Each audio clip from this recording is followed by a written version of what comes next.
Hey everyone, welcome to episode 95 of Mr. Robin's Hood podcast.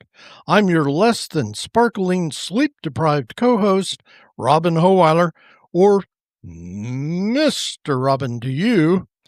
I'm joined by my ever effervescent co-pilot on this mission to drop podcast wisdom into your skull when you least expect it, Mikel Mauree Robinson, known throughout the podcast uni as Mikey-on-the-Mic. We're coming to you digitally from Studio C, located directly across from hole number 2 of the Woodward Municipal Golf Course in Woodward, Oklahoma, where we have buckets upon buckets of golf balls that we've collected because most golfers around these here parts are hacks when it comes to golfing, and we're not giving them back. Nope. And the wind's blowing them this way today. Yeah. Like, bring it on! Yeah, I can't believe there's actually people out there doing this today. They're devoted golfers. I guess. And golfettes. That was her, not me. Send the bad emails to her. I get all the good emails, so. Studio C is where humanity and civilization are debated and titleist balls go to disappear. You know, it's funny that I should bring that up because Mikey is in trouble with golf authorities here in Woodward. I'm always in trouble with something on this podcast. For what they're referring to as an ongoing situation involving interpretive performance art, a sand trap, and 3 confused retirees. It started when Mikey replaced all the golf balls on hole number 2 with small, ethically sourced potatoes. Her reasoning?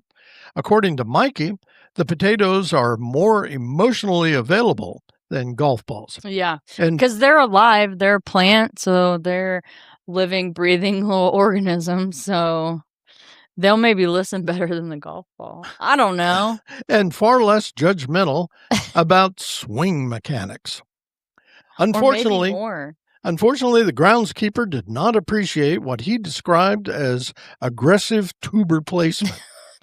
Things escalated quickly when Mikey insisted the sand trap near hole number 2 was actually a metaphor for late-stage capitalism and began giving spontaneous TED Talks to My TED Talks are not spontaneous.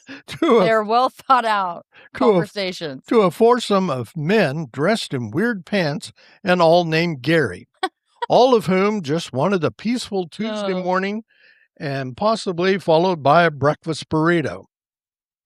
Eyewitnesses, all of whom were named Josh. There's so many of them. Report Mikey was last seen attempting to negotiate a sponsorship deal with a confused Canadian goose while insisting the goose had excellent brand synergy.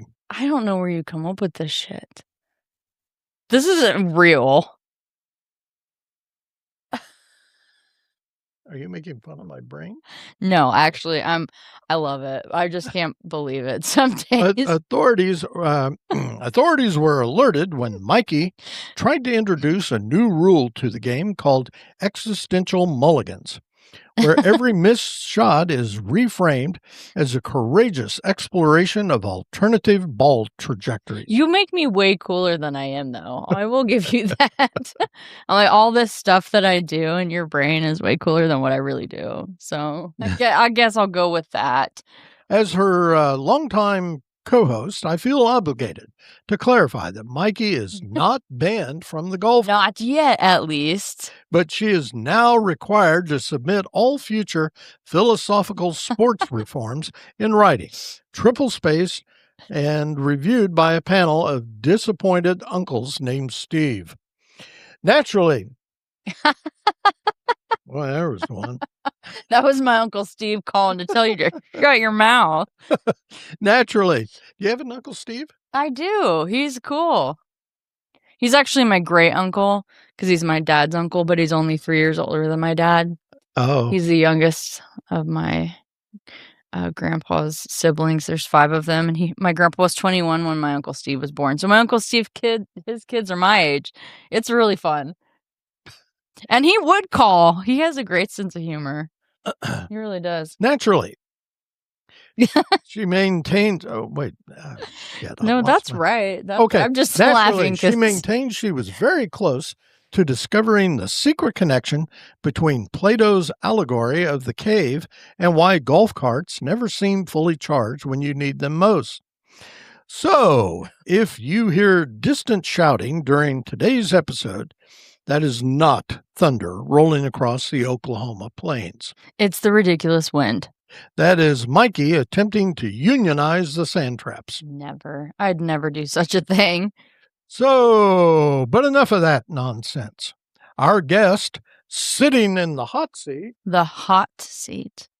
For today's episode, which, by the way, is part of our occasional series, Working 2026, is none other than a genuine Northwest Oklahoma road warrior, Candee Jean Brossman. This woman has been all over the map, living in 7 different major cities, 8 if you count Buffalo, Oklahoma. But don't let her well-traveled ways fool you. She's still a small-town girl at heart. During the pandemic, she sported a cape as a first responder and then went back to school for some coursework in digital marketing to complement her degree in marketing and graphic design. How do you like having that camera on you with that? You're not blinking, I'd say. That's good. Oh, I feel incredibly guilty suddenly. Yeah, probably. As when we last spoke with her a couple of years ago, it's been a while, she still runs things at Woodward Arts Theatre Council. Welcome back, Candee. It's been a beat or two since you were last here and spoke to us about the ins and outs of the Google. But today, I'm hoping we're going to get some updates on happenings at the iconic Woodward Arts Theatre Complex downtown. Welcome, Candee. Well, thank you so much. I'm happy to be here. Yes. Yeah, it has been several times, several beats ago, as Robin would say. Because before we were in Studio B? Studio B. Well, Studio B. Yeah, and in the new dig. Yeah, so now we've upgraded to Studio C. So welcome.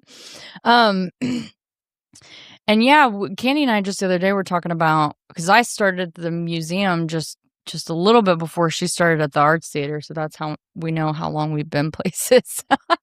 But Candee's done a lot down there. I don't even know where to even start, you know? Well, I gauge a lot of my career happenings next to your career, and I'm dependent upon you remembering things. Yeah. You're out of the loop, or you can't remember. We're both. Yeah, what are we going to do?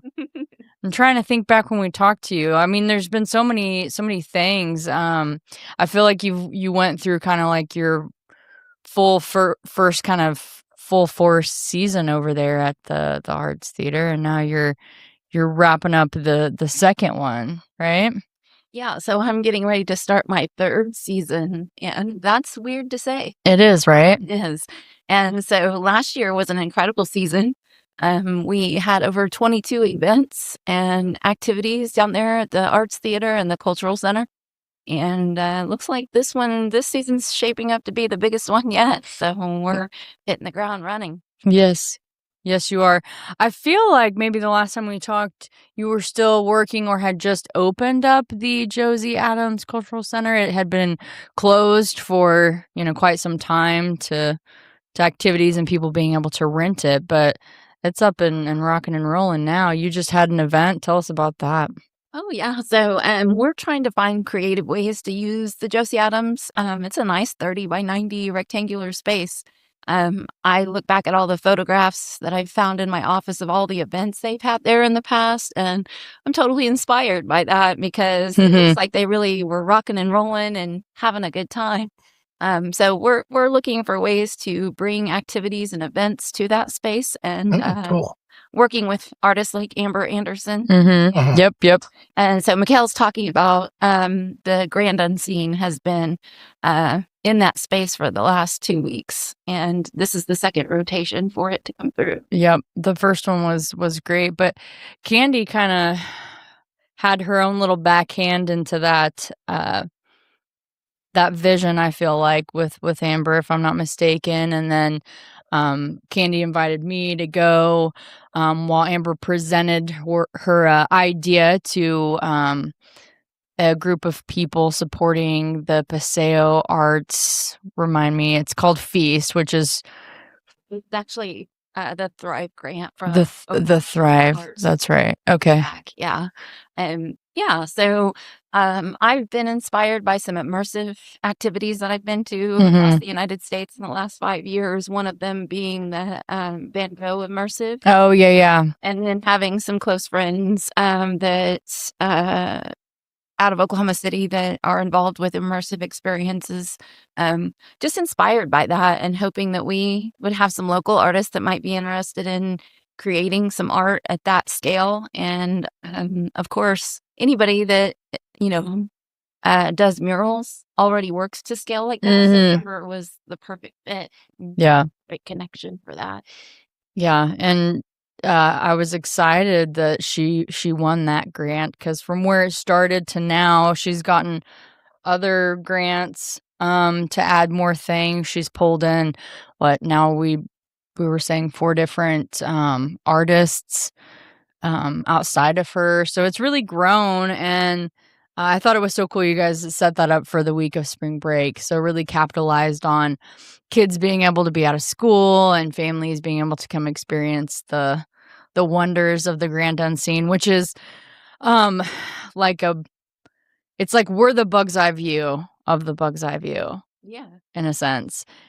Big kind of mural like. She did it on aluminum composites, cutting them out with jigsaws. You should have saw this jumping fly spider that she cut out. Is like this big, but she got all the little like fuzzies. It's crazy. It's amazing. And I was excited to help volunteer to take some money through the door for people to come visit. Did you give it all back? Or did you give it? Well, I didn't keep it. I just helped take it. Well, and I'd like to share with you guys, we had over 300 people come through the exhibition this last week. That's excellent. And our goal was to reach as many rural kids as possible. And with this coming back at a second time, we really hope to focus on the outreach of it and get as many rural children through to see this type of art. And it was extraordinary to see those kids come in and see that, 15-foot praying mantis. Yeah, that's cool. Yeah, and just really engage with the space and have that look of wonderment as they walk through. And then we got really fortunate that Amber's been available a lot of this week, and she gave several guided tours, and she got to nerd out a little bit about entomology. You always learn something new when somebody's excited to talk about a topic like that. So, really excited for our community to experience that. And how much longer will the Grand Unseen be there? It closed. Yeah. So we wrapped up yesterday. So it was here for 6 days. And so I have got, because Amber's trying to take this other places, and so she's got a packet that you can get from her that kind of talks about how you can bring it to your community. She said that Leonardo's and Enid is thinking about picking it up, and I've got the information. It's on my thing to aspire to do at the museum. But since the Arts Theater and the museum, we collaborate a lot together, they were bringing it back. So it's like, okay, give me the information, and then, we'll have to look at bringing it into our space and offering it to kids in a different capacity. But I'm excited to have that in my wheelhouse of things to do. Amber's coming back with one of the artists, though, in December to do a co-exhibit where she does, bugs, watercolor, predominantly, and then he builds them out of old recycled material. So it's like 2D equals 3D, then they've done stuff together, and so they'll have a little bit of both. So that's going to be coming. So yeah, and the artist you're referring to is Joshua. Yes, Joshua Cook. He was previously a teaching artist for our arts camp last season. Yes, he's agreed to come back again this year, and our kids are really excited to plug in with him again. Oh, cool! I bet that's really neat. Plus, I love that he uses recycled materials. So, but not just, speaking of that brings me to the arts camp. How long has the arts theater been doing that? It's been a significant amount of time. Yeah, so they've done the math a couple of different ways. Right. And it's somewhere between 39 and years Okay. this season. Hmm. And I was doing the math on the org. We're celebrating 45 years this year. So It's amazing. excited to build up and plan for that right now. But Arts Camp, yeah, it's been around for almost as long as I've been alive. So extraordinary offerings in this part of the state for kids out here. Yeah. And you have to be 8, though, to be able to be old enough to be in 8 to what is the top age? So ages 8 to 18. Okay. And we do like exploratory arts camp with ages 8 through 12. Oh, okay. So you come and you get kind of a circuit style. Okay. That way kids are exposed to different types of art and they can kind of start to figure out what they like and what they want to plug into. That's cool. And then the older students, sometimes 12 all the way up to 18, we are really working with them to be like counselors in training. So they've kind of established what art they like. Yeah. So they might plug in with a teacher or a teaching artist of that medium or of that discipline and not only help teach that class with the teacher, but get hands-on with the students while they're there. Kind of assists the teacher in the class. Yeah. That's really cool. I didn't realize that about it. I know it happens usually at the end of July. So that's actually something that's kind of coming up. So there's different ways to find out about that. Just kind of reach out to you directly. There are scholarships that are available for some of the kids that may not be able to, because it does cost a little bit. I know you guys get grants, but so the grants do require us to fundraise, and what a better way to support our community than to go out and ask people to help fund these scholarships for the kids that fall on the free or reduced lunches with the school. Right. And so it's great. I was that kid. Yeah. That's me. But I didn't know about Arts Camp in Woodward. So yeah, same. There's always that hurdle or that barrier. Yeah, that is very true. Even for, just 20 minutes, just a little travel sometimes can be hard to do with people's schedules. And when you're a kid that can't drive, makes it a little hard. So this year it's actually the 3rd week in July. Okay. And then the 4th week in July, we're bringing Missoula children. Oh, that's right. That's right. So they'll hold an open audition for approximately 60 roles in their production. And they're pretty amazing. They've been coming to this community for over 30 years. Yeah. And so a lot of acting students grew up at Missoula. You'll see a lot of successful artists that refer back to their time with Missoula. So that's a great offering for us to bring to this community. Yeah, that is cool. And, this year, I think they're doing Cinderella. Oh, fun. That's cool. I like Cinderella. Cinderella. Anyway. My sister was, she helped with that earlier. She would bring the instructors, not only art camp, but the Missoula, the adults.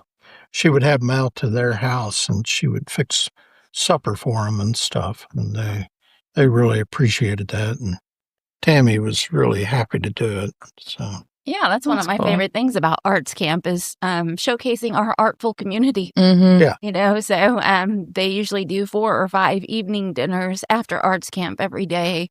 Yeah. And we plug them in and showcase, people in our community that have that artful soul and love to host. And so we're always open to anybody that wants to plug in or connect in that way. Okay. Great. So, beautiful. All you got to do is contact Candee down there at the Woodward Arts Theatre. This is our plug. I don't have the phone number memorized, but I bet she does. Right. You can find it on Google. on the Google. Yeah. But anyways, another exciting thing that I wanted to bring up that I'm partnering with Candee on and several other 2 other galleries, and also the Elks Rodeo. So we are doing a Western Art Week, which the Arts Theater used to do this. They had kind of I don't know if you want to explain a little bit what they used to do. So the Western Art Week in the past was where they basically curated 8 to 10 artists and had extensive collections of art, and also the type of artists that had the knowledge and the availability to monetize their art. Right. So that was important. But basically what they did in the past is the leaders of the program would go out and solicit vouchers to local organizations or businesses for purchasing the art during the showcase. So essentially you could buy anywhere from $1,000 to $5,000 in vouchers, and then you were guaranteed to come to the event and purchase something within what amount of voucher that you picked out. Within those curated artists. So that's guaranteed sales, right? Artists, and also guaranteed outcome for the org that was sponsoring the event. Right. So. Right, because as a nonprofit, it was kind of one of those things they did that kind of helped raise some funds, but also arts awareness and spread kind of a little bit of both. You know, we're looking to raise some money, but also help these artists sell some art and get people involved in an event around the arts that happens to support, I'd say. Was it the same week as the rodeo before, or was it kind of separate from that in the past? I wasn't sure. I think it was the same week as the rodeo, but originally the rodeo was in August. It was back. Oh, okay, yeah. Back in 2008 was right. So I think time of year was a little different. Right. And also some of the focus that we want to emphasize is providing workspaces for artists. You know, that's a part of our mission, our vision this year is to make sure that we're plugging artists into our events and giving them the opportunity to, you know, monetize and make a living doing their art. And so this falls in that category too. That's cool. Yeah, so the museum always kind of hosts a Western themed artist in whatever month the rodeo is in. So, you know, at one point it was August, before it was August or after it was August, it was July for some time. And then about, I don't even know, I want to say it's like been 4 or 5 years now, they changed it to June. And one of the reasons was because the rodeo, they were kind of up against Cheyenne. So these cowboys that are high rated were like, well, we're going to go to Cheyenne because there's more money or it's bigger or something. And so the rodeo's thinking in a business sense, well, we want to have these same high quality cowboys coming to ours. So they decided to move it. So now it's in June. So the museum kind of fell in step with that. So we always have an artist that displays all of June. We do a little rodeo display in one of the rotunda cases in the rotunda right when you walk in the door. And this year we're doing Gary Letty, who I find out was one of the artists at the last one and the Arts Theater had done. So I thought that was pretty fun.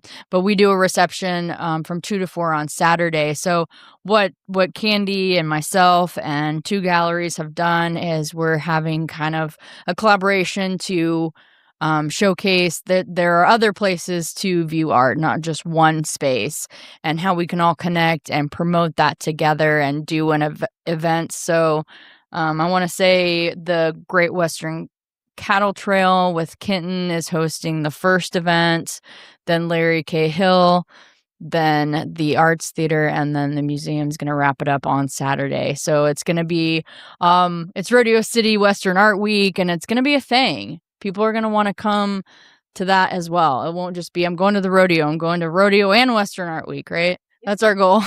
Well, and I love the umbrella of Rodeo City. We kind of came up with that spontaneously in one of our meetings, and I like the branding of that. I do think Woodward does transform into Rodeo City. It does. So Woodward during Rodeo Week and not connect with it. Yeah.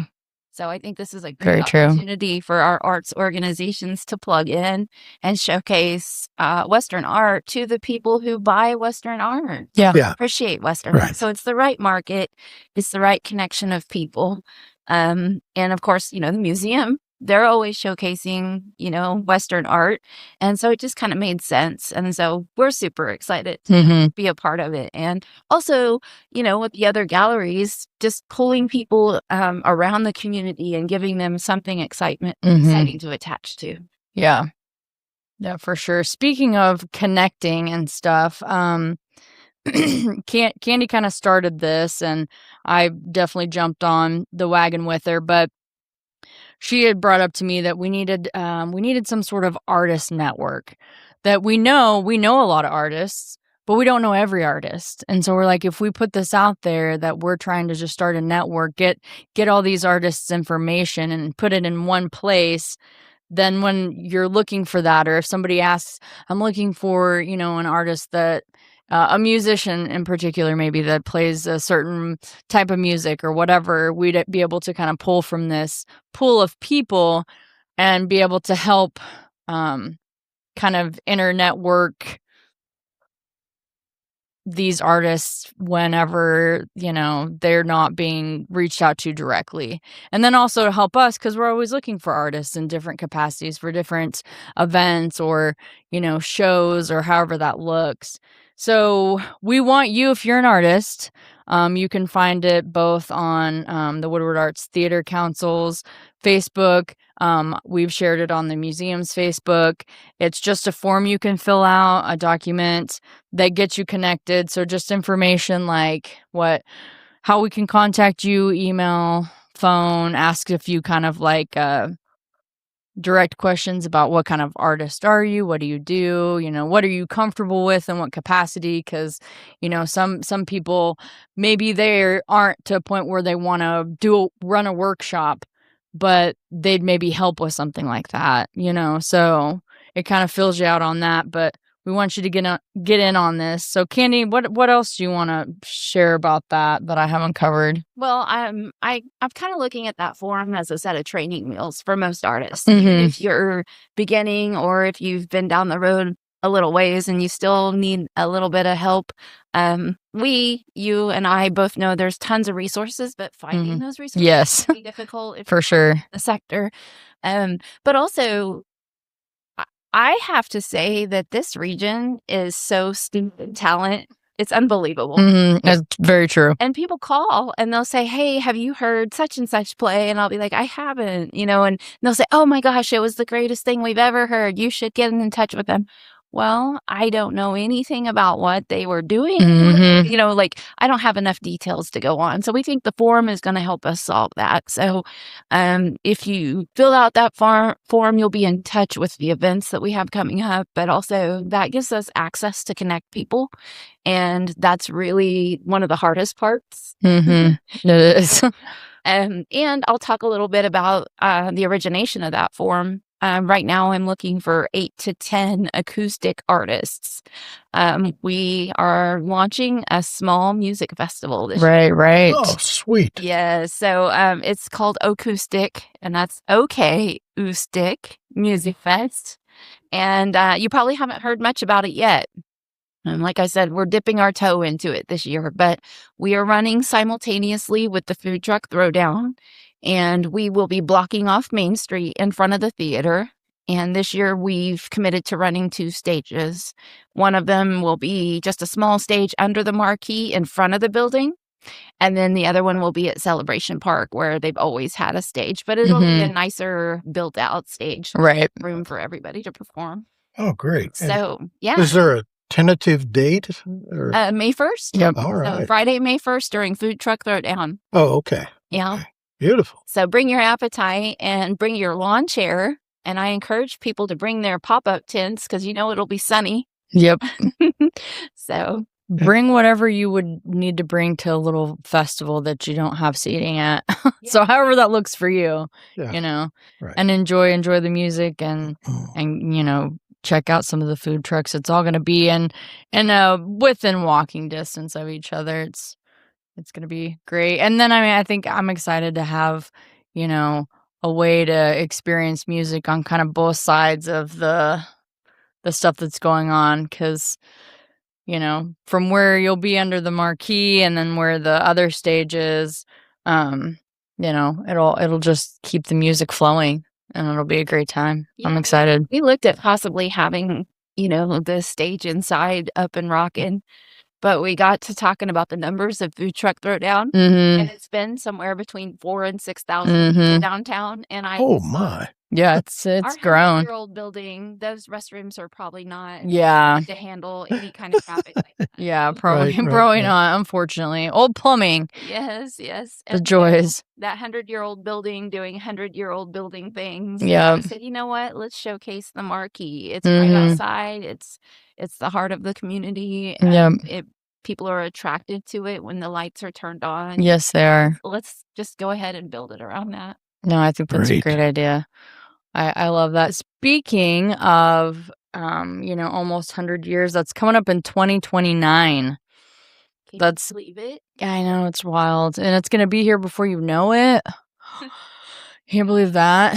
So we got a basement project starting tomorrow. Ooh, Really excited. I'm excited too. Back Tell to us that about it. 100-year-old building doing 100-year-old things. As they do. Darn them. Hoping I've pumped my last bucket of water. Yeah. That big.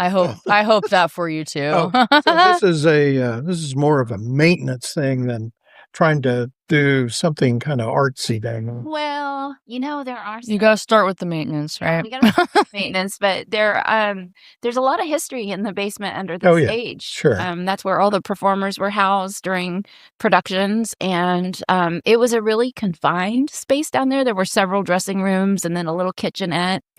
But over time, something had happened and it had flooded and just wasn't a usable space anymore. So we got that cleaned out in the last 2 years, and we've been looking at solutions. We finally raised enough money, and we're looking at waterproofing our basement with drains. So if there's a future problem, Right. we can address it. But opening that back up for performances, I think, is going to inspire this younger generation who never had access to the space. They're going to be really excited about using it. Well, and if I'm not mistaken, over the years, there was some art that made its way on the walls down there too. So, In the 1930s. yeah. So I think that's really, down there. really cool.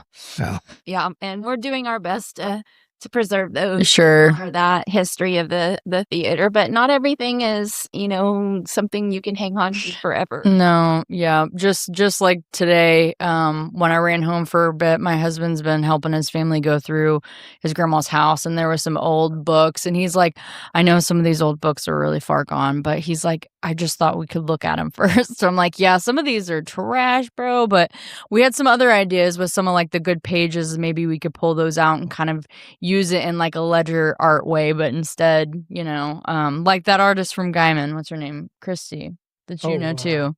She does art over what is it? Book pages and stuff. So that was kind of my idea. I'm like, well, maybe we can salvage it, but there comes a time when things just are so far you just can't. But do the best you can. Take what you can with it. So yeah, and those are pieces of legacy that that inspire the next generation. For sure. Like, how did that happen? What's the story Yeah. behind this? And so we like to hang on to those as long as possible. Yep, that's for sure. I know you have some other things lined up in the future for sure. If you want to kind of talk about some of the other shows or things in the season that are planned already, and then anything else that you want to add. Well, we found out, we just got the announcement from OSU. They are bringing their rural scholars. We qualify as one of the recipients. Oh, wonderful. 3 of their students to come and do a 12-week study. Awesome. And I kind of routed it around the centennial celebration. Yeah. And as, being new to the sector here in Woodward, I thought, well, for this centennial celebration, we're going to need a lot of that history and some of the research, the impact of the arts. Right. And so filled out an application and wrote a report on what I thought would be helpful, not only to us, but other organizations that use those statistics. And I thought, let's get a current status. it feels a lot different than 2018. It feels a lot different than even 2022. Right. So let's find out what the market is doing. Let's find out what our community says. And so they called and they said, we've chosen you. Awesome. This is news to me. This is something I don't know, and I usually know all this stuff. This is awesome, Candee. Great. So with their research department, their students can be freshmen through senior in college at OSU. So I know we're getting at least one freshman. Cool. She comes from a small community that just started their own music fest. So she'll be here. They'll be here during music fest, arts camp, and Missoula. And so they're going to get to experience all of that. And one of the obligations we have for them coming here is we have to house them for the 12 weeks. Okay. So along with the teaching artists. Right. So we may have 8 to 12 teaching artists here, and now we're having 3 rural scholars. Woodward's going to be a very artful place. Yeah. It's the summer of the arts, everybody. I'm coining that right now. Yep. And I keep saying there's a renaissance happening. Yes. So if I can plug that in with our rural scholars, there you go. Make that happen. There you go. Sure. Well, that's really great. I'm glad. How did you come across that? So they did a rural symposium here last year, and I had with OSU during leadership art. Okay. So we toured Stillwater and all of their arts facility, and of course we were inspired by the brand new and gorgeous McKnight. Right. And talking about how we find funding and extension for our community. And they asked me to apply to speak at the rural symposium last year, and so I was chosen for that. Oh, cool. And so I started digging into the information, and when I walked into the conference center, they had all these posters of all this research in different communities. Yeah. And I was just totally inspired by that. Yeah. It's just different when you see information as an infographic. Yes. Yeah. Your attention. Yep. And you're thinking, oh, well, that could be us. Mm-hmm. That could be in our community. And so when I went and gave my talk, I talked a little bit about networking and how we're extending our reach right now. And so just kind of snowballed from there. And I stuck my neck out. I didn't know if it was going to be a good fit for us, but I really felt like it would. Yeah. So when they chose us, and you're like, it was meant to be. Yeah. It was meant to be. All that hard work and meant to be. It was meant to be. So my grandma told me one time, she's like, well, Mikel, you can sit there and you can think about it and you can stew over it and it can eat your lunch. Or you can just accept that if it was meant to be, it's meant to be. So I just, I've kind of lived by that a little bit more these days. And, what was meant to be is meant to be. And it kind of blew my mind. I was like, geez, Grandma is so insightful. Yes. Yeah. And it's also been a testament to not being afraid to put myself in spaces that I don't feel comfortable in. Yeah. That I might be new in. Leadership arts was one of those. Right. Things. And so we got very fortunate. 2 of us were chosen from this area. And that's so neat. Amber went to all of the same things that I went to, and we partnered up, and it's just been the most artful journey coming back and plugging in the things that that's amazing. Or we've learned. Yeah, I knew you girls were just having the time of your life at those things. And I was like, sad beans. But I definitely have plans to consider, sending in an app for that and seeing if I can't, because I feel like you can get so much out of it. It's worth the time that you take to go is what I kind of picked up. 30 people in our class, leadership arts, the class 13. There was 30 arts leaders from across the state, and I just don't know another way where you'll plug in and connect with people the way you can there. Yeah. And then also the behind the scenes tours that we got. Yes. We saw dinosaurs. We saw archives that would that's just so cool. blow your socks off. Yeah. You being of the sector would love it so much. And I'm gonna have finding solutions. Try for that. We're so candid and forthcoming with information. And we know that about the art sector. We know that people just want to be helpful and want everybody to celebrate, being able to create. And I feel like the arts sector is kind of, I don't want to say hard because I don't feel like that's the right, but you really have to be resilient and determined because it isn't something that's supported like I hate to say the sports and things like that. You know what I mean? It's kind of like the black sheep. The black sheep. I don't know. Maybe the black sheep. Maybe I'm onto something new of kind of the, I don't know, things that are, I don't know, entertainment realm, I guess is what I may be trying to say.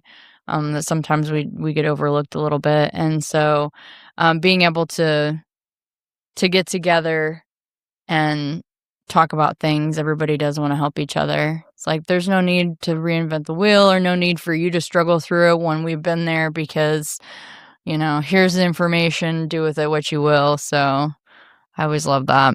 Yeah. Some of the things people say when they come into our space is, you know, I'm an artist, but I'm so weird. And I'm like, it's okay. We love weird. Yeah. The weirder, the better. That's what we say. We love weird here. Within reason. Right. Yeah. We're safe. True. But we like to support that, you know, critical thinking in their processes of, you know, how do we make this something we can sustain?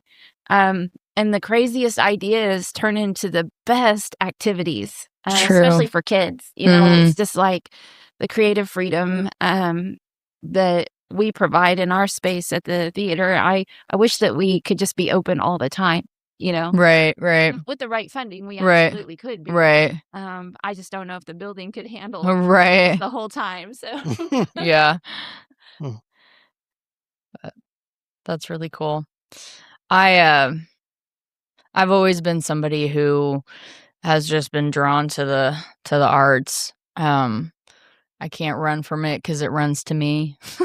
But I do find myself when I'm, you know, around people that are also weird and artsy and eccentric, and we're all talking, like, some of my best ideas have come from bouncing off ideas of other creatives and other artists, and then them saying something that I'm like, oh, you know, or like kind of my writer's block or artist block, you know, if I have that, I'm like, I'm going to call up so-and-so, or, you know, go talk to so-and-so. And I usually can find my way out of that just talking with another creative. It's and what you fun. Don't probably notice as much as, like, if you're standing in a group and you're sharing stories and connecting with people, that you as an artist are probably inspiring other people in that conversation without even trying. Yeah. And so what goes around comes around in the art world.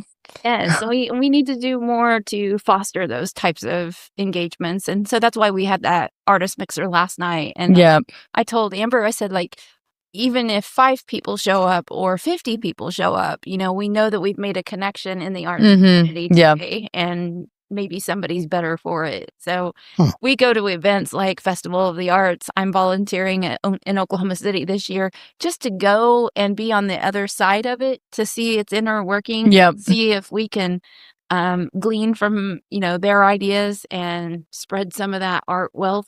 You know, those compounding art dollars. And we know volunteering for stuff is the best, really one of the best ways to do that, because you really get into the nitty gritty and you see what goes into making that a functional event. And really, for a lot of those organizations, can't do it without the volunteers. You can't do it without people that are willing to just come do it, you know, for just the experience. And I appreciate anybody that is willing to do that, and I know Candee does too. Sure. And you know as well as I do, volunteers are there because they want to be there. Exactly. They want to connect. That's that's very true. You can't manufacture that. You can't. Yep, that's so true.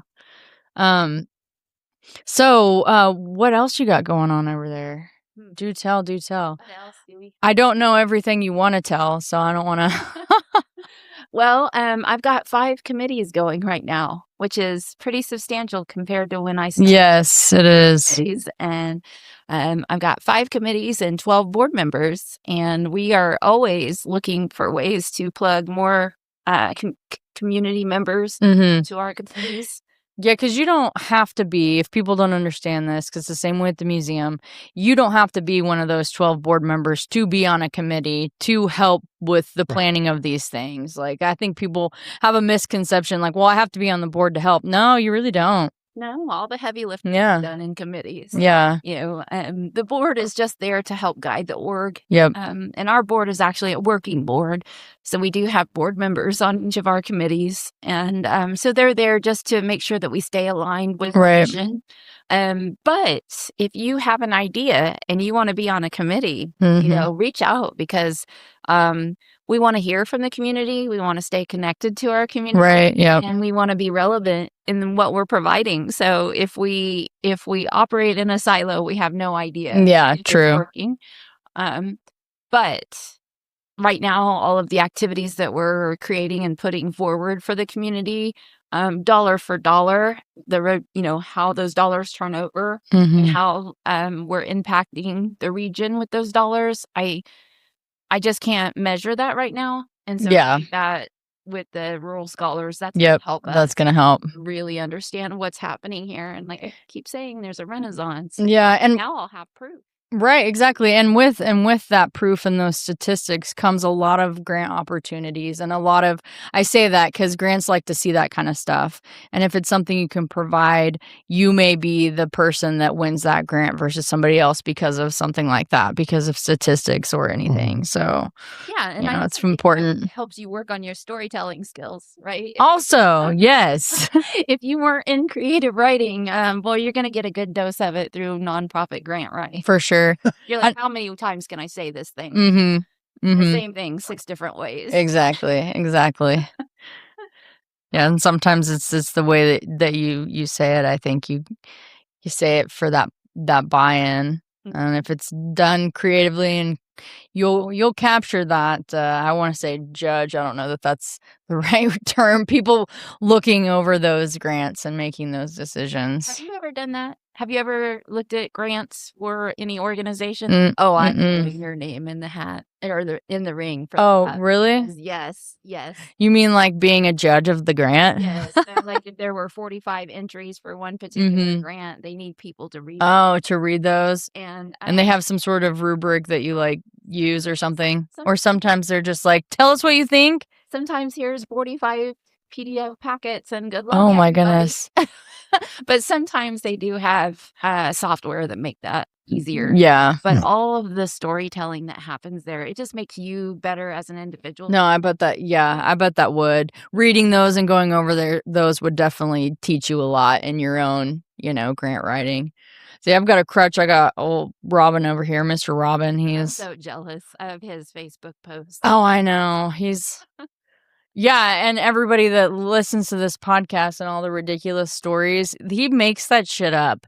Like some of it, I mean, some of the stuff he says about me though, he may be accurate that I've, gotten close to being that crazy because I have that tendency. But a lot of it's just like off the wall, and I'm always amazed because I'm like, how do you even think of this stuff? You know what I mean? So the interpretive dance in the sand bunker at the golf course isn't true? That one could be though. See, that's I could add you to our artist list. Yeah. That was one that's kind of true. I've never actually done it, but boy, I could. You should see my interpretive dance. Well, good luck with finding a bunker over there. I don't even have a snow trap. So is that kind of how? Yeah, that might get you on a list. There We've been talking about being on lists all day too. We're like, it's gonna get you on a list. Yeah, you'll be on the FBI watch list before too long. Yeah, well, I'm actually surprised I'm not already. To be honest with you. Go ahead. Yeah, we need all the clicks we can. Oh, see, or that's how you find us. But you've already found us. That makes you guys look so official, like officially official, right? Mm-hmm. Yeah, officially she did official. a great job designing that. I was really pleased. Go me! I designed the logo and this together, but that's what he gets for making me design it. Kidding. That was a bad joke. Did you see it? I think I just got burnt in a hole in my face. You're looking at me. Anyway, Robin, what? You've been over here being quiet. Why don't you tell Candee and I about your connection to the Woodward Arts Theatre? Oh my goodness! I know he performed in something down there. The King and I. Yeah. Let's see. Well, I made out with Kay Fletcher in when we were ninth graders in the back row. I love that's his first memory. Saturday. That he Well, brings I'm up. going back to the beginning. Saturday I may matinees. have seen some writing on the wall that said Robin is a good kisser. Oh, damn. Ladies of the world, take note. Yeah, you never know what you're gonna find behind the curtain. You never know. That's so funny. No, it that place has always meant a lot to me. I over the years, I mean, my dad was a musician, so he was generally always gone on Saturday nights. And so if there was something playing down there that was really interesting, Mom would pack my sister and myself in the car. We'd all go down and watch the movie. And that was the first time I saw the Beatles movie, Let It Be. Oh, yeah. It was playing down there. Westerns. Oh, my goodness. We would always flock down there for the Westerns. And the Terrys always did they'd have these Saturday afternoon. At some point, they started these Saturday afternoon matinees. And they would run the old serials before the movie came up. And that was always just so much fun. And yeah, I've performed live on that stage. Hey, quick question. Yeah. This is off. Is that camera not playing? That camera is on her, but it's not recording right now. What should it be? No, that's what I was trying to tell you. But I'm sorry. She never listened to me. That's what my husband says. She I'm sorry. never listened I was just, to me. it just real. I just realized. But This. I'm watch sorry. this, but watch this. Now it's on her. Recording. Oh my gosh, that's so impressive. I'm still learning this. I'm sorry. I'm just trying to have his back, but now I'm just like, I'm butchering his back. Sorry. Carry on. But, and during the years that, Twister Alley Film Festival was down there, that was truly a great event for the city. And I know there were a lot of financial issues, and we may never, ever get that back. But that was... Don't ever say never, Robin. We're opening the door. That's what this Music Fest is Okay. trying to do. Okay. We're trying to bleed into a full-on arts festival, which would include the week before would be like, if it was my dream event, it would be a week of the film festival leading into 2 days of a music fest and full-on arts fest. So there's hope. Okay. But this will and now that I be know 3 in 1, that you might have all of that knowledge, now I can plug in and connect with you on that. Oh, I would love to be involved in that. Oh my gosh. And that was such a big deal. I mean, it really was. I've never missed one. We absolutely packed the I'm sorry, but I always call it the Josie Wales Cultural Center. And it was just a lot of fun. And for whatever it was, 3 or 4 days. Yep. And Josh Hope was coming down from Chicago to kind of oversee everything, and they would get like West Studio, which he's originally from Winoka, right? So he has ties to the area, even though he went off to do big things. Yep. And so that was always a lot of fun. You entered some. I did. I wrote a couple of, let's see, I think I entered 2 over the course of 3 of those. I entered 2 short films scripts, and then 1 full-length feature film. And I didn't win anything. I didn't really care. But I bet you learned a lot. Oh, you do. And you learn a lot about yourself and your art. When you put something forward for people to view and critique. Yeah, just sitting around. And, at one point, I think he was getting people in the crowd. I happened to be one of them. We'd get up on stage and do just a script read. Mm-hmm. Kind of going, and that was a lot of fun because, you learn a lot from reading other people's stuff out loud. And, if you can get people to laugh, fabulous. Make them cry even better. Just kidding. So, yeah, no, I have a lot of great memories. And when they finally lit up the neon I was there for out that there, too. I was out front. And That was in May. Was that the last film festival year that they had? And I actually shed a tear when that thing lit up because I bet you did. That was some of my best memories from childhood was seeing that. And Robin, I shed a tear every month when I think about the broken neon that we have to repair to get that thing up and going. So you are crying and I'm crying. Everybody's crying. I'll tell you what else. As long as she brought it up. Lay it on me. Here we go. When we were the museum was doing those, we had a Smithsonian traveling exhibit that came through town. And we had to have partners outside of the museum. And so we partnered with the Arts Theatre downtown. And over the course of, I think it was 5 or 6 weeks, we were showing movies in there. And it was what made that, and didn't charge anything for people to come in and watch that. Because Smithsonian wouldn't allow it. But the Smithsonian had actually been very, very generous with their grant. Thank you. And it was kind of interesting to see. There was like this core of people that would show up for every performance. And there were some birthing pains early on, like I'm up on the stage kind of introducing the film and talking about why it was relevant and that sort of thing. And they got ready to run the film and somebody shut all the lights off and I had to find my way off that stage and hopefully not fall, break a leg. Yeah. But no pun intended. But and so I've always kind of fantasized, honestly, about flying off of that stage like a little bird. No. Just maybe showing a movie in there, maybe just once a month on a Saturday night. Some old classic movies like Bogart.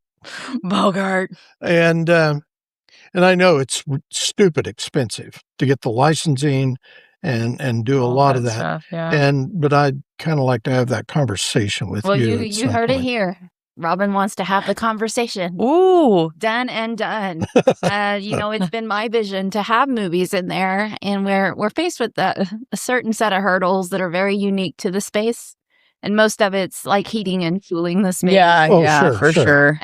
But, also just volunteers being able to be there when we load people in and ask people to leave. And clean up and all that. I mean, there's all that included. But, the goal and the mission is to use the space to serve the arts to our community. And, watching a film in there is the easiest thing that we could do, with all these movies that we grew up with, especially now, as easily as movies are created and produced, I just think we need an opportunity to see the older movies again and appreciate, like our generation would totally appreciate seeing some of the films that took a little more to put together. And I love those old Westerns. So when I moved back to the area, Buffalo has their own community little theater that I grew up with, but it always showed films when I was younger.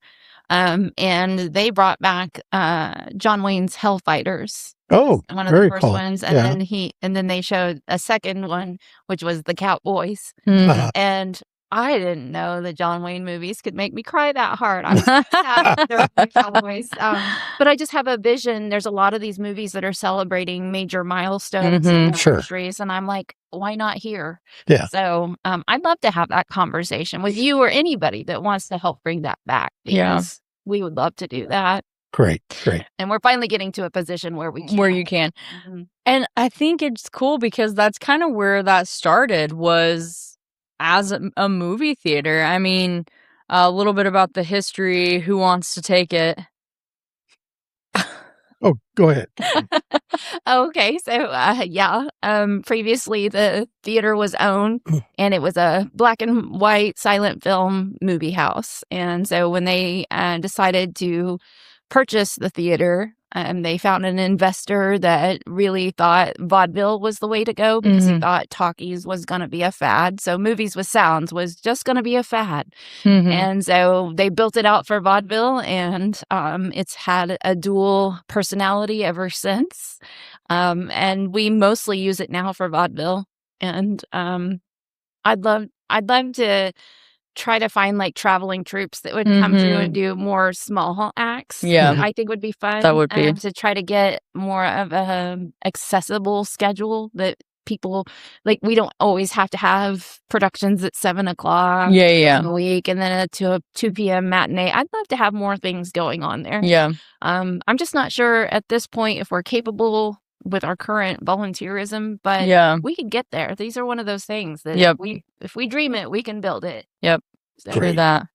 I think bringing movies back, even if it's just one a month and they're older ones, I think people would relish in that. I think it would be something fun that they could do as a family. That I don't know. One of the things I like going back to memories when you're a kid and stuff, because my grandpa, he was a theater professor, so I grew up really in a theater, always going to his productions and everything. But also whenever we go see him, like even my husband, he's not a big like movie watcher, and he's like, every time we go see your grandpa, we go to the movies. You realize this, right? And I'm like, yeah, that's our thing. Like, get on board and shut up, buddy, because it ain't changing. But my grandpa's like, he will sit through and we watch the credits, right? So we sit there, we're like the last people. All the lights are on, the people are sweeping the popcorn, and we're all still reading all the credits. But every once in a while, they have we've caught a couple, like at the very end of the credits, little like Easter egg. Yes. And they're so fun. And I'm like, well, that's worth it when you get some of those. Not that, seeing the credits is kind of interesting. Now I'm into it. I'm like looking at the names and, everything like that. Well, it's interesting you're mentioning credits. I just heard an interesting factoid. Oh, really? Somewhere in my journey, that George Lucas was fined $250,000 when Star Wars came out for not running the regular credits at the beginning of the movie. Oh. Introducing the director, producers, and instead he did the opening scene. Yes. All of the in a galaxy far, far away. Yep. But imagine paying $250,000 in the 70s. So I guess this was probably Screen Actors Guild or somebody. Yeah. Yes. And so he broke the rules and set the new standard for how films opened up in theaters. And I thought that was interesting. Yeah, that really is interesting. I did not know that. To buck the norm. And the norm wasn't even really that old, right? Right. The movies had only been producing for public for a short time. So his vision was bigger than the threat of fines, I suppose. Yeah, for sure. Yeah, well, I just went and saw, circling back to productions in there, that Onstage Woodward has been doing some things down there, and they just did Disaster the musical. And so good. It was I was laughing so hard. Oh my gosh. It was so funny. Yeah, and some of the things that we don't get to showcase as often, like with those productions, is it's all hands on deck. Yeah. To create and solve problems or create solutions to the problems that come up. Right. And that's where you find people in those creative spaces that you might not have access to. But I love working with groups like Onstage. Because if something comes up and they need to create or build something, they're on it. They're an incredible, effective team of people that are like, we want this to be great. Yeah. We're going to make it great. And yeah, they are very devoted. I've picked that up over the years, which is great. I totally get that. I mean, and that production had over 30 popular songs. yes. So, there's very little room for error, especially in Yes. a musical that Yep. everybody knows all the words to those songs. Well, I was singing along to some of them. I was getting into it. I've had hot stuff stuck in my head Yeah. 2 weeks. Yeah. Yeah, you would have loved it, Robin. You would have. Yeah. It was very very good. And Saturday night that I went, the audience was on fire. Yes. Just giving it back to the performers. Yeah. And you could feel that energy. So that was so nice. And I think also adult performances has an uptick in attendance. So if you've been on the fence about attending a production, it's time. Yes, It's for time sure. to come back to the theater and support that. And it's really affordable. I mean, yeah, $15 at the door. Yeah, it wasn't bad at all. For what you get is like this is better than going out and eating a dinner. Like, cook at home, and then if you have to, budget that way. But it's definitely worth keeping up with what's going on down there. So if you're not following the Facebook page, you're not checking up. This is one thing I tell people, like, just go to their website from time to time. Type them into Google, hit the website, see what's new, see what events are coming up. I know here before too long you're going to be doing your membership drive. Yes. And So, for you history friends, ooh, did you hear about the production that's happening in May with Revelation yes. Company with the production of Temple? Yep. May 16th. We won't miss it. So I was talking with some of the dancers and about their roles, and I was talking with Judy. She's been a long time student of Centennials, and she's so excited to play Temple Houston. Oh, she is who's playing Temple. And her sister is going to be Temple Houston's best friend. Oh, and fun! So an interesting dynamic. Teenage sisters, Temple Houston and Temple Houston's best friend. Yes, and this is a smaller version of the future plans for the production, but dreaming along that line of things, I could see Temple eventually leading into a production that happens for Woodward every year. Yeah, it would be like our version of Texas or Cimarron. Yeah, dream big. Yes, for sure. Great. Well, yeah, that's cool. I kind of forgot about that. I can't believe that I did. And anything else that you haven't brought up about any of the productions that you want to highlight as people are catching this? I mean, there's just a lot going on right now. Like I said, we're working on our building. We have a capital improvement campaign going. So if you are looking to make an impact, now is a great time to connect with us. And as we're gearing up for the centennial, we've got a pretty healthy punch list of improvements that we want to make to the facility and bring it back to scale for the next 50 years so that the next generation can connect. Yes. Excellent. And it's such a beautiful space. It's got that historic look and feel, and I know your plan is I know your plan is to hold on to as much of that as you possibly can, and I love that. I love that plan. And Candee, why don't you, if you would, just share your contact info with Okay, WoodwardArtsTheatre.com. And it's theater with an R-E because we're fancy like that. They're the real deal, friends. And of course on Facebook under Woodward Arts and Theatre Council. We have kind of a split identity on the internet because of the two missions that we carry. Sure. And so, of course, you can Google us if you're looking for rental space under the Josie Adams Center or the theater. And we do have hourly rates for both facilities. So if you're looking for a special place downtown, it's extraordinary to come in to a blank canvas like that and then kind of make it your own for your event. Yeah. And then it's going to be there. And every time people come to another event in this space, they say things like, oh, I attended Mikel's wedding here in 1922. Yeah, right. Brings up all those memories. I'm going to be bartending at a wedding there come May. Oh, yeah. So I'll be making my own history. Yep. So that's how you get a hold of us. You can always call the office at 256-7120. Okay. But we may be slow to get back to you. It's a single employee org. But just call me and we'll make plans to connect, or you can email me at director@woodwardartstheater.com. Awesome. Great. Fabulous. Anything else you want to throw out? Not that I can think of. I'm sure I'll leave here today and my brain will be on fire and I'll be like, dang, I wish I mentioned that. Yes. Maybe we'll do a part 2 to this. I'll call it. Oh, there you go. There you go. There you go. Call in part 2. All right. There's always room for that. All right. Well, Mr. Robin, that's great. All right. So, Mikey, this has been a fun and informative episode of the podcast. Don't you agree? I absolutely do. Yeah. That's another great podcast in the books and on the air. If you'd like to contact today's guest, Candee Brossman, you can hit her up on her email address. She already told you.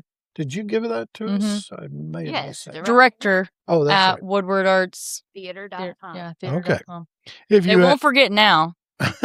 If you have any questions for either Mikey or myself about today's episode or any other darn thing, you can email us at mr.robin@mrrobinshood.com or Mikey@mrrobinshood.com. Also, you can find us on Facebook at Mr. Robin's Hood Podcast. As always, you can also reach out to Mikey or me via Podophone at 580-827-1113. Maybe you just want to get something off your chest, or you're feeling some butt pain because of something we said during the podcast. Give us a call. But know that we're not likely to answer because we're quickly becoming international podcast stars and are developing a following worldwide. But we don't have staff. You can leave a voicemail, text us if you have a question, concern, complaint, compliment, suggestion, whatever. Just don't be a dick about it. In the meantime, tell all your friends to listen to this podcast as though their lives depend on it. Because they do. Absolutely. As always, you can stream or download episodes of Mr. Robin's Hood Podcast wherever you usually find that sort of nonsense. We're on Spotify. Are we? The audio version is. We're back on Spotify. Yep. Audio only. Yeah. iHeartRadio, Amazon Music, the Podbean app. the Podbean app. Thank you. Apple Podcasts and Podchaser. You can also stream them directly from our Podbean website hang on. I got to get the camera's not on that now. Oh, is it not? I thought it was on one. Yeah, it is, but it's not. That's one of the things we got to figure out. We're kind of growing through. We are. Yeah. This is our first with the backdrop. So Podbean website at mrrobinshoodpodcast.podbean.com for free. They're all on there. Just go. You can stream your life away. I mean, we're doing episode 95 today. I mean, there's so many. Job. Stay home. Watch podcasts. There you go. Great advice, Mr. Robin. By the way, I've got something else I need to throw out there. I don't know about this. I'm scared. As any of you longtime fans of this podcast may recall, we used to issue an invitation. I'm not saying anything. Just issue an invitation to Sir Paul McCartney to come on the podcast to discuss anything he wants to discuss. After a while, I just let that go because, we just weren't hearing from him or we weren't any of his practicing manifestation correctly. Yeah. But we're doing better. Apparently we're doing better. Right. That is until last night when I discovered that he, or at least someone in his orbit, is following this podcast.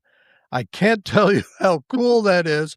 I was like out of my mind last night. I think it's a Sir Paul McCartney bot, but I hate to piss in his post toasties, but I'm just saying. What did one of my ex-wives send you here to run my day? No, I bring you back to podcasting reality with the option that there could be more to this, but carry on because we're still trying to manifest this. So we really believe this is him. Yeah. So here we are I again. don't want his Please. heart to get broken. Sir Paul, reach out to us if you have any interest in coming on this podcast. I promise I won't let Mikey ask any stupid Beatles questions. There are no stupid Beatles questions. Thank you. Thank you. Well, I keep going back to those Saturday Night Live skits when Paul McCartney would be on there and John, what was that guy's name? I can't help you with that one. And he would say, so he would be all nervous acting, and Paul's just sitting there, and he's trying to interview him. He'd say, so Paul, do you remember when? And Paul's like, yeah. All right, cool. Yeah. No, we're not going to do anything. I am going to do it. We can talk just in spite of him. We can talk about anything you wish to discuss. And as we always do with our remote guests, if you're calling in, we'll send you a gift card for $50. Because we know you need it, Paul. Yeah. And if you happen to show up, if you were to show up here in Woodward, Oklahoma, we'll feed you. It'll have to be a vegetarian meal. We won't tell anybody you're here. And actually, he's touring. Yeah. He's out touring the country again. He is. So who knows? He may stop through. And maybe we'll send you down to the theater and you can do a very cozy sort of. And we'll send you to Junior's farm. We know where that is. Okay. Thank you. That is all. That is all. So we'll close now. By reminding everyone, I'm going to go in and look, and he's no longer following. Yeah. We'll close now by reminding everyone, as we always do, to stay hungry, stay foolish, and most importantly, stay weird. Bye. Bye, weirdos.